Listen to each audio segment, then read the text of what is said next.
ഗബ്രി, നീ എവിടെയാണ്? ഇടേ, എനിക്ക് ഉറങ്ങാൻ പറ്റുന്നില്ലടാ. എനിക്ക് നിന്നെ കാണണം ഇപ്പം തന്നെ. നീ സീക്രട്ട് റൂമിൽ നിന്ന് ഫ്രൂട്ട്സ് തിന്നുകയാ? എന്താടാ നീ എന്നോടൊന്നും മിണ്ടാത്ത? ഇങ്ങനെ കൊഞ്ചിക്കഴിയുന്ന, ക്യാമറ നോക്കി കൊഞ്ചിക്കൊഴിയുന്ന ജാസ്മിനെ നമുക്ക് ലൈവിൽ കാണുന്നു. സത്യം പറഞ്ഞാൽ എന്തിൻ്റെ കേടായി കൊച്ചിന്, എനിക്ക് മനസ്സിലാകുന്നില്ല. ആ ചെറുക്കൻ ഇവിടുന്ന് പോയി ജിം ഉദ്ഘാടനമൊക്കെ കഴിഞ്ഞ് ഈ യൂട്യൂബുകാർക്ക് ഇൻ്റർവ്യൂ ഒക്കെ കൊടുത്ത് ഇങ്ങനെ സുഖമായിട്ട് കഴിയുക.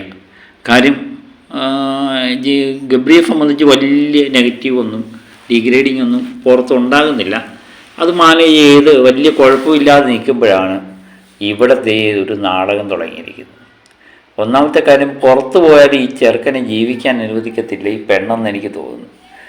ഗബ്രിയുടെ വീട്ടുകാരും ഒരുപക്ഷെ ഗബ്രി തന്നെ പറയുകയായിരിക്കും, ഇവക്ക് എന്തോതിൻ്റെ കേടാ, പുല്ല്, ഇവളുമായിട്ട് മിണ്ടണ്ടായിരുന്നു എന്നിപ്പോൾ വിചാരിക്കുകയായിരിക്കും. അപ്പം ജാസ്മിൻ ഇന്ന് രാവിലെ നമ്മൾ ഫായിയോട് പറയുന്നത്, ഫായിയാണ് ഇപ്പോൾ അടുത്ത കൂട്ട്, ഫായിയോട് പറയുന്നുണ്ട് ഗബ്രി പോയിട്ടില്ല, ഗബ്രി ഇവിടെ എവിടെയൊക്കെയോ ഉണ്ട്. നമ്മൾ പറയത്തില്ലേ, എന്താ പറയുന്നത്, എനിക്ക് പറയാൻ പോലും വയ്യ.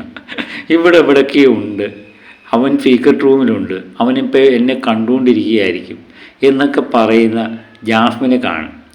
ഒരുമാതിരി അഴിഞ്ഞ നാടകം എന്ന് പറഞ്ഞാൽ അഭിഞ്ഞ നാടകം. ഇത് എന്താ പറയുന്നത്, ഇതെല്ലാം കോപ്പിയടിയാണ്. ഫോട്ടോ എടുക്കുക, ആ ഫോട്ടോയിൽ നിന്ന് നോക്കി കാര്യം പറയുക. ഗബ്രി, നീ ഇല്ലാതെ എനിക്ക് പറ്റില്ലടാ, എനിക്ക് ഉറങ്ങാൻ പറ്റുന്നില്ലടാ, നീ എന്നോടൊന്ന് ദേഷ്യപ്പെടടാ, നീ എന്നോടൊന്ന് ചിരിക്കടാ, നീ എന്താടാ ഇങ്ങനെ. തൻ്റെ ഫോട്ടോയും കൂടെ എടുത്ത് ഗബ്രിയുടെ ഫോട്ടോയുടെ അടുത്ത് വെക്കുക, എന്നിട്ട് അതേ കൊണ്ടിരിക്കുക. ഗബ്രിയുടെ ബെഡേ കിടന്നുറങ്ങുക. ഇതൊക്കെ ഒരുപക്ഷെ നിങ്ങൾക്ക് ഓർമ്മ കാണില്ലേ? ഓർമ്മ മറക്കാൻ വഴിയില്ല. ഒരു ഫിഫണിലെ ഒരു മത്സരാർത്ഥി ചെയ്ത കാര്യങ്ങളാണ് അത്. പക്ഷേ അതൊന്നും ജെന്യുവിനായിരുന്നു. അത് തന്നെയല്ല, അവർ തമ്മിലുള്ള ബന്ധത്തിൻ്റെ അതിർവരമ്പുകളൊന്നും അവർ ഭേദിച്ചിട്ടില്ലായിരുന്നു. ഒരു എന്തോ ഒരിഷ്ടം അവർ തമ്മിലുണ്ടായിരുന്നു. അത് ജനങ്ങൾ ഇഷ്ടപ്പെട്ടു തുടങ്ങി, അത് ഏറ്റെടുത്തു. അതുകൊണ്ട് നായകൻ പുറത്തായപ്പോൾ നായികയെ ആൾക്കാർ സപ്പോർട്ട് ചെയ്തു. ഇപ്പം ജാസ്മിൻ വിചാരിച്ചേക്കുന്ന ഈ ഗബ്രി ഇപ്പോഴും നായകനാണ്, ഗബ്രിയെ ചതിച്ച് പുറത്താക്കിയതാണ്, അല്ലെങ്കിൽ സീക്രട്ട് റൂമിലാണ്, അവന് ഒരു കാരണവശാലും പുറത്താകില്ല എന്നൊക്കെയാണ് ജാസ്മിൻ ഇപ്പോഴും ധരിച്ചു വെച്ചിരിക്കുന്നതെന്ന് തോന്നുന്നു. ഇനിയും ധരിച്ചു വെച്ചേക്കുന്നതാണോ അതോ ഗബ്രിയുടെ വോട്ട് കിട്ടുന്നെങ്കിൽ അതും കൂടെ കിട്ടിക്കോട്ടെ എന്ന് വിചാരിക്കുന്നതാണോ? സത്യം പറഞ്ഞാൽ ഇതൊന്നും കണ്ടു കഴിഞ്ഞാൽ ഗബ്രിയെ ഇഷ്ടപ്പെടുന്നവരൊന്നും ഒരു കാരണവശാലും വോട്ട് കൊടുക്കത്തില്ല. കാരണം അവർ വീർക്കത്തേ ഉള്ളൂ. ഒരു പയ്യന് ഇവിടെ വായിക്കാൻ വയ്യാതെ പുറത്ത് പോയി, നാട്ടുകാരെല്ലാം കൂടെ അവനെ രക്ഷപ്പെടുത്തിയാന്ന് സത്യം പറഞ്ഞാൽ. അവർ വീട്ടുകാരും സമ്മതിക്കും, ഗബ്രിയുടെ വീട്ടുകാരും സമ്മതിക്കും, നാട്ടുകാരെല്ലാം കൂടെ ചേർന്ന് എൻ്റെ കുഞ്ഞിനെ രക്ഷപ്പെടുത്തിക്കൊണ്ട് വന്നല്ലോ എന്ന് വിചാരിച്ചിരിക്കുമ്പോഴായിരിക്കും ഇത് വേണ്ട ഇവിടെ വീണ്ടും ഒരു നാടകം. അപ്പോൾ അവർ വിചാരിക്കുകയായിരിക്കും, ചേടാ എൻ്റെ കുഞ്ഞിനെ ജീവിക്കാൻ അനുവദിക്കത്തില്ലേ പെണ്ണ് എന്ന് വിചാരിക്കുകയായിരിക്കും. ഗബ്രി ഇതെല്ലാം പുറത്തു നിന്ന് ഗബ്രിയും കാണുകയല്ലേ. ഗബ്രിയും നമ്മൾ ചിന്തിക്കുന്ന പോലെയൊക്കെ ആയിരിക്കും ചിന്തിക്കുന്നത്. ഇവളെന്ത് മട്ടായി കാണിക്കുന്നത്, ഇവളെന്തായി പറയുന്നത് എന്ന് ചിന്തിച്ചുകൊണ്ടിരിക്കുകയായിരിക്കും അല്ലേ. ചുമ്മാതല്ലേ എനിക്ക് ഇത്ര നെഗറ്റീവ് വന്നതെന്ന് ഗബ്രിക്ക് ഇപ്പം മനസ്സിലായി കാണും. അതാണ് ഞാൻ പറയുന്നത്, എല്ലാത്തിനും ഒരു ലിമിറ്റുണ്ട്. ലിമിറ്റിനപ്പുറം പോയി കഴിഞ്ഞാണല്ലോ അത് ആൾക്കാർ വെറുക്കാനേ തുടങ്ങത്തുള്ളൂ.